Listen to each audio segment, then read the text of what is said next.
చెప్పు పార్వతి.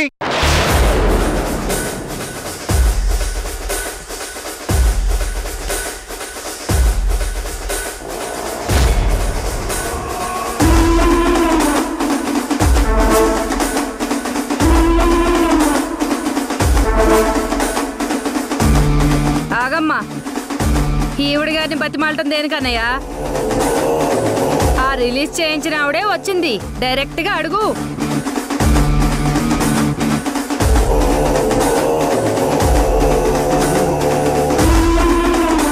తప్పు చేసిన కార్తీక్ని ఎందుకు విడిపించావు? కార్తీక్ది తప్పు లేదని నేను నమ్మాను కాబట్టి. శ్రీ మీద కోపంతో వేద కడుపు పోగొట్టాలని చూసిన వాడిని తప్పు చేయలేదంటావేంటి? తప్పన్నది మీ మాటల్లో ఉంది తప్ప బావ ఏ తప్పు చేయలేదు.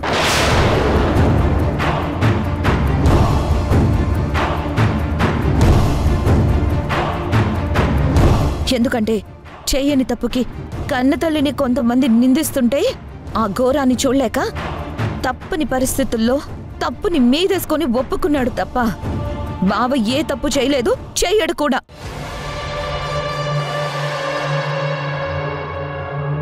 అలా అని నువ్వు సర్టిఫికెట్ ఇస్తే సరిపోతుందా? నేనివ్వడం కాదు, ఇదే నిజమని వేదకి తెలుసు, ప్రపంచం మొత్తానికి తెలుసు.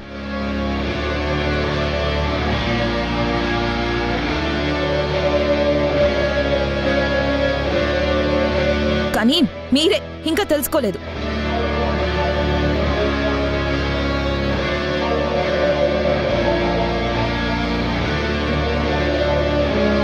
బావ తప్పు చేసాడు అంటే భరించలేకపోతున్నావు కదూ, అర్థమవుతుంది. బట్ నీ నమ్మకం నిజం కాదు. మీ దృష్టిలో పావురాలన్నీ కాకులు, కాకులన్నీ పావురాలే మావయ్య.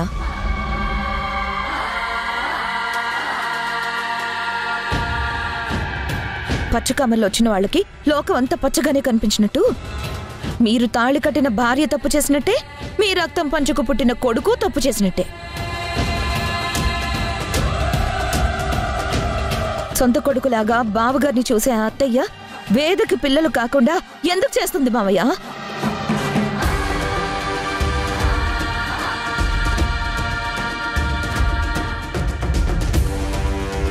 తను అంత కసాయిదాన్లా కనిపిస్తుందా మీకు? మీ కొడుకు మరొకరి ప్రాణాలు తీసే హంతకుల్లా కనిపిస్తున్నాడా? రామాయణం అంతా విన్నాక రాముడికి సీత ఏమైందన్నట్టు తప్పు కార్తీక్ చేశాడు కాబట్టే ఒప్పుకుని జైలుకు వెళ్ళాడు. దానికిప్పుడు మా అన్నయ్యని నిలదీస్తావేంటి? తప్పు చేస్తే మావైనే కాదు, మిమ్మల్నైనా అంటాను. అదే తప్పు నేను చేసినా నన్ను నేనే ప్రశ్నించుకుంటాను. వీణా, గొడవలొద్దు. ఇంట్లో అలా జరిగినందుకు అనుమానాలు ఉండటం సహజమే. వాటి గురించి మళ్ళీ మళ్ళీ మనలో మనం గొడవ పడటం మంచిది కాదు. అది కాదత్తయ్య, వేళ్ల లెక్క ప్రకారం తప్పు చేసిన వాళ్ళు జైల్లో ఊచలు లెక్క పెట్టాలి, అంతే కదా?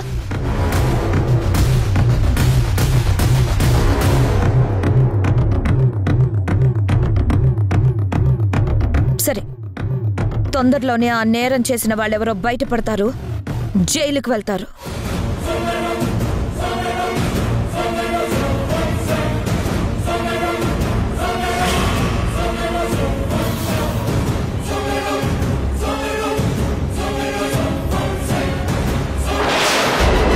వేదాంతికి అలా కావడానికి కారణం నువ్వే చేశావు.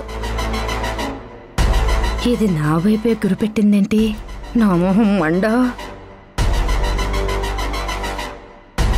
ఈ ఇంటి పరువు తీయాలని చూసినా, నా వాళ్ళకి హాని చేయాలని చూసినా, అది కొడుకైనా భార్య అయినా సహించను. అంటే తప్పు చేయకపోయినా శిక్షిస్తారా? ఇదెక్కడ న్యాయం?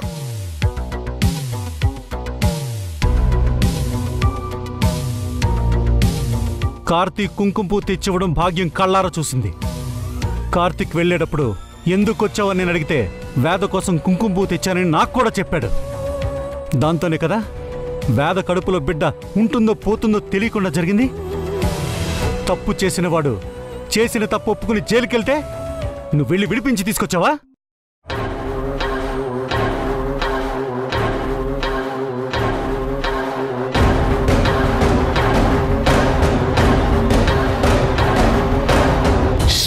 కోడలు ఇలా చేసింది అంటే నన్ను నిలదీస్తే నేనేమని సమాధానం చెప్పాలి? నువ్వు చెప్తావా? బావ తప్పు చేయలేదన్నది నా అంతరాత్మకి తెలుసు. అందుకే బావని విడిపించడం నా బాధ్యతని ఫీల్ అయ్యాను, బయటికి తీసుకొచ్చాను. ఈ విషయంలో నన్ను ఎవ్వరూ అడ్డుకోలేరు.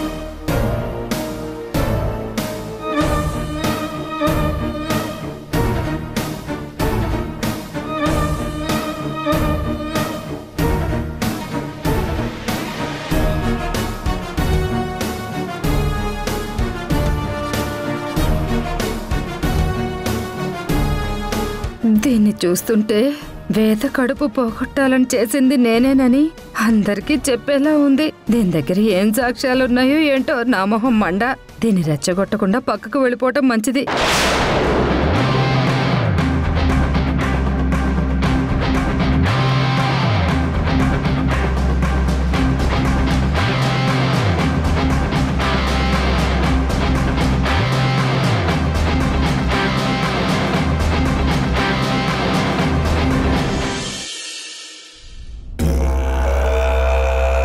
ఆ వీణ నన్నే తప్పు చేసేవని నిలదీసే స్థాయికొచ్చింది. నా పర్మిషన్ లేకుండా బెయిల్ మీద కార్తీక్ని బయటికి తీసుకొచ్చింది. ఎంత ధైర్యం ఉంటే ఇలా చేస్తుంది? తను అనుకున్న దానికోసం ఎంతకైనా తెగిస్తుందా?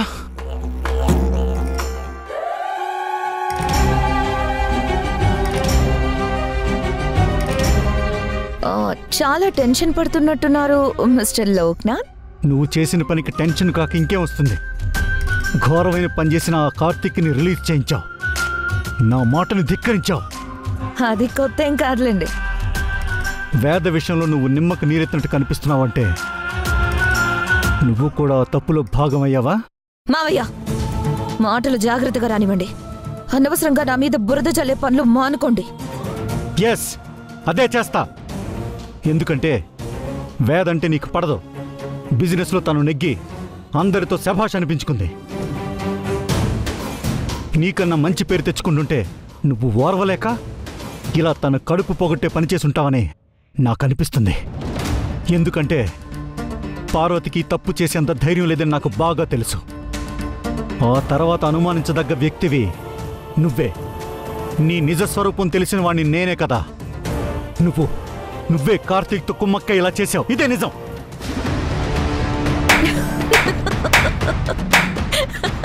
వావ్, సూపర్, భలే గెస్ చేశారు. అసలు మీ బ్రిలియంట్ బ్రెయిన్ కి హ్యాట్స్ ఆఫ్ మావయ్య గారు. ఎస్, అది నేనే అనుకోండి. దొరికిపోయావు చూసావా? ఇక నువ్వు నా నుంచి తప్పించుకోలేవే. ఈసారి నువ్వు జైలుకి వెళ్తావు. ఎలా బయటకు వస్తావు నేను చూస్తాను. మీకు వయసు వచ్చింది కానీ బుద్ధి రాలేదు లోక్నాథ్. నా శత్రువి నువ్వు, నీ శత్రువి నేను.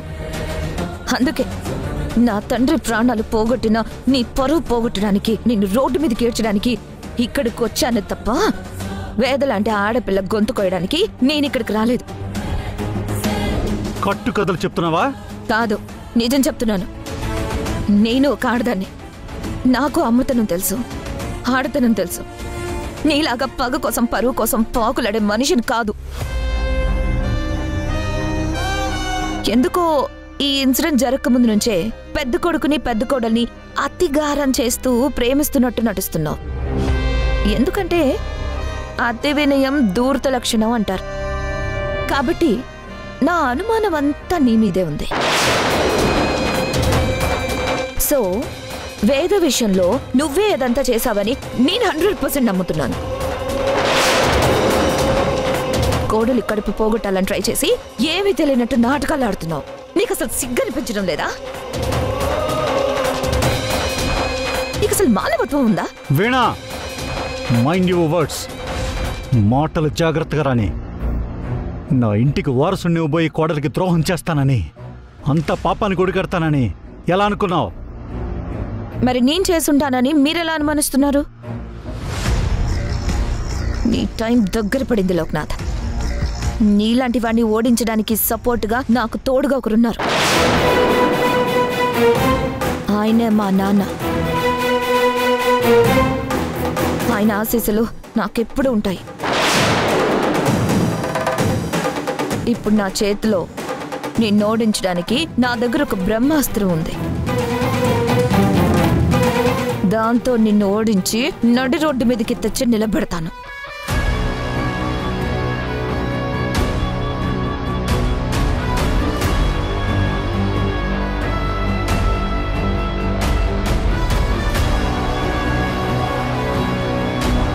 వీణ దగ్గరున్న అస్త్రం ఏంటి?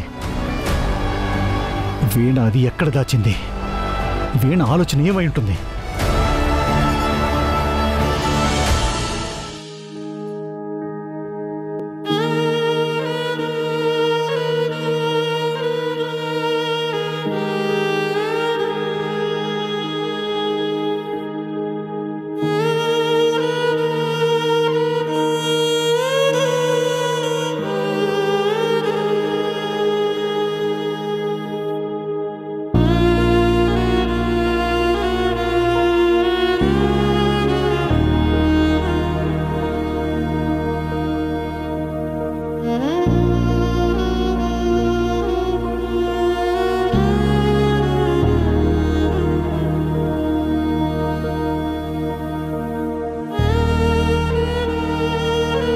కార్తిక్, అంకుల్ ఎప్పుడొచ్చారు?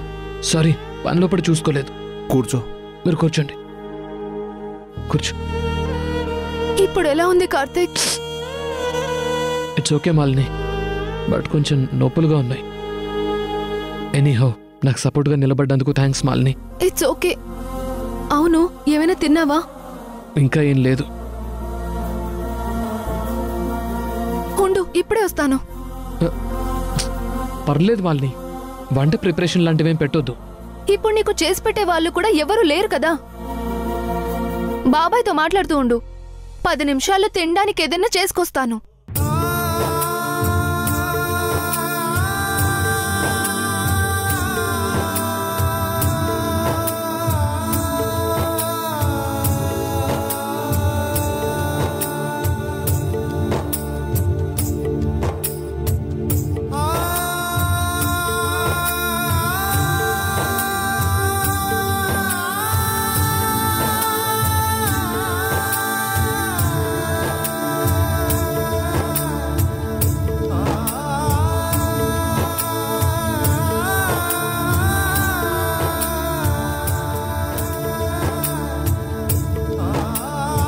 బాబాయ్ తీసుకో.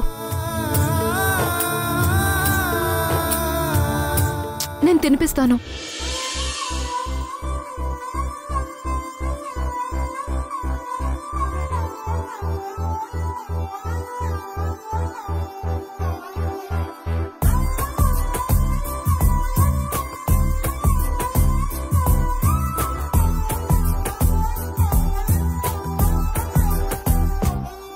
చెబుతావా చెబుతావా ఈ సాయం ఎందుకో, చెబుతావా చెబుతావా ఈ స్నేహం ఎందుకో, చెలిమైనా లేదైనా ఒక కంచై నిలిచావు, నిదురైనా లేకుండా ప్రాణాలే పరిచావు, ఒక ఓకేనా? ఒక తోడై అడుగేసావెందుకో, చెబుతావా చెబుతావా చెబుతావా చెబుతావా ఈ సాయం ఎందుకో, చెబుతావా చెబుతావా ఈ స్నేహం ఎందుకో.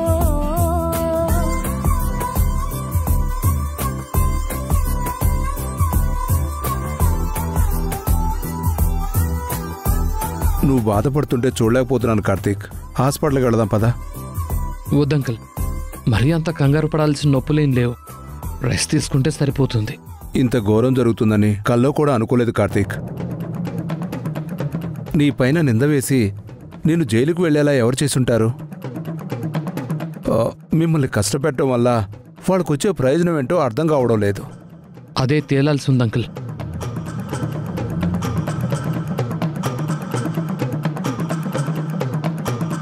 ఇంట్లో వాళ్ళే కుట్ర చేసి ఆంటీ మీద కక్ష కట్టి శ్రీ దగ్గర బ్యాడ్ అయ్యేలా చేస్తూ వచ్చారని తెలిసింది. వాళ్ళెవరో కనిపెట్టి బుద్ధి చెప్పాలి కార్తిక్. అవును మాలిని, ఆ ఇంటి కోసం ఎన్నో త్యాగాలు చేసిన అమ్మ మీద నేరం మోపాలని చూశారు. అది తలుచుకుంటుంటేనే రక్తం మరిగిపోతోంది. అమ్మెంతగా కుమిలిపోతుందో ఏంటో. రిలీజ్ అయి వచ్చాక మనిషిని ఇక్కడున్నా మనసంతా అమ్మ దగ్గరే ఉంది. ఆ కుట్ర చేసిన వాళ్ళు దొరికే వరకు నేను అమ్మ ఆ నిందను మోయాల్సింది అనే బాధను తట్టుకోలేకపోతున్నాను. తొందరలోనే ఆ నిజం బయటపడి మీరు అమాయకులని తేలుతుంది. తప్పు చేసిన వాళ్లకు శిక్ష పడుతుందన్న నమ్మకం నాకుంది కార్తిక్. నువ్వు ఇప్పట్లో ఆఫీస్కి వెళ్ళొద్దు కార్తీక్. ఎందుకు అంకుల్? అవును కార్తిక్, శ్రీని మీద కోపంగా ఉన్నాడు. ఆఫీస్లో నువ్వు శ్రీకంఠ పడితే మళ్ళీ ఏదైనా గొడవ జరగొచ్చు. రిస్క్ తీసుకోవడం కరెక్ట్ కాదు కార్తిక్. ఇలా ఎన్ని రోజులు ఉండమంటావు? ఆ కుట్ర చేసిన వాళ్ళెవరో తెలిసే వరకు. నో మాలిని, పర్సనల్ లైఫ్ని బిజినెస్ లైఫ్ని ఒకటిగా చేయటం నాకు ఇష్టం లేదు. అంకుల్ నన్ను నమ్మి బిజినెస్లో పార్ట్నర్షిప్ ఇచ్చారు. ఇప్పుడు ఆయన బిజినెస్లో లాస్ రాకూడదు. అందుకే ఆఫీస్కి వెళ్ళినా నా పని నేను చూసుకొని వచ్చేస్తాను. ఒకవేళ అడ్డొస్తే అప్పుడు వాళ్ళకి ఎలా సమాధానం చెప్పాలో అలాగే సమాధానం చెప్పొస్తాను. ప్లీజ్ కార్తీక్, నా మాట విను. గొడవలొద్దు. లాస్ వస్తే రానివ్వు. ఆ ఆఫీస్కి మాత్రం వెళ్ళొద్దు. అంకుల్, నా గురించి మీరేం వరి అవ్వద్దు. నేనేం చేయాలనుకున్నానో అది చేయనివ్వండి అంకుల్. Please uncle. సరే కార్తీక్, ఆరోగ్యం జాగ్రత్త.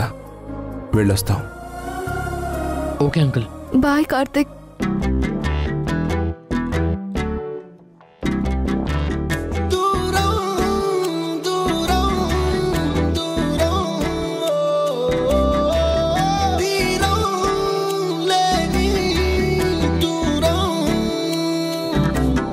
ఒకే పరీక్షే రాసిన ఒకే జవాబై సాగిన చెరు ప్రశ్నల్లే మిగిలినారే. ఒకే పడవలో కలిసిన ఒకే ప్రయాణం చేసిన చెరు ప్రపంచం చేరినారే. ఒకే గతాన్ని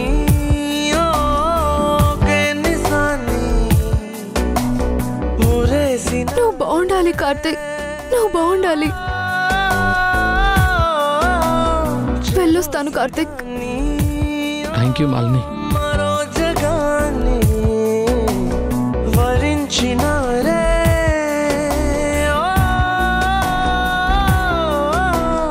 ఒకే పరీక్షే రాసిన ఒకే జవాబై. మాలిని, నువ్వు నన్ను హగ్ చేసుకున్న ప్రతిసారి కోపం వచ్చేది. కానీ ఇప్పుడు హగ్ చేసుకున్నప్పుడు మాత్రం నా మనసులో ఉన్న బరువు దిగినట్టు అనిపిస్తోంది. నా ఫ్రెండ్ నా బాధని పంచుకుంటుంది అనిపిస్తోంది. అక్కడ అమ్మని ఎంత ఇబ్బంది పెడుతున్నారో ఏంటో.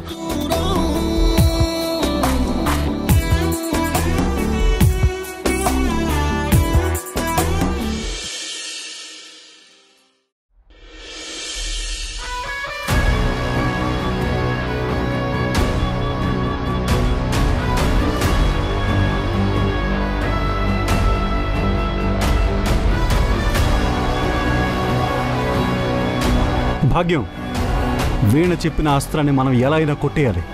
లేకపోతే దాన్ని అడ్డం పెట్టుకుని మన ఒక ఆట ఆడుకుంటుంది. నువ్వేం టెన్షన్ పడకన్నయ్యా, అది బయటికి పోనీ చెప్తా.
అన్నయ్య పెన్ డ్రైవ్ ఇచ్చింది కదా, ఇంకేం అస్త్రం ఉంటుంది? అస్త్రం అంటే ఎలాంటిదిరా? అదే నాకు అర్థం కావట్లేదు భాగ్యం. కానీ ఏది అనుమానంగా కనిపించినా సరే తీసే. సరే. ఒరే అన్నయ్య, ఈ బీరువా కేసు ఆ దిండి కింద దాస్తుందన్నయ్య, చూస్తానుండు.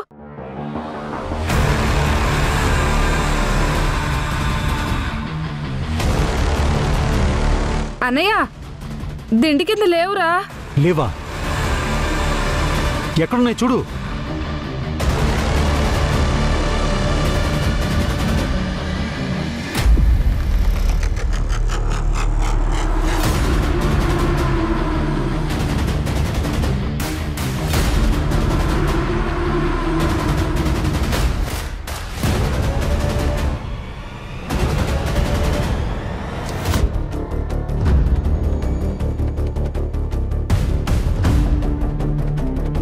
అన్నయ్య, దొరికింది. తీసుకురా. రా రా. అన్నయ్య, ఈ కీస్ ఎప్పుడు దిండి కింద దాస్తుంది. అంత సీక్రెట్గా బుక్కులో దాచిందంటే ఖచ్చితంగా అస్త్రానికి సంబంధించి బీరువాలో ఏదో ఉండే ఉంటుంది. ఇదిగో.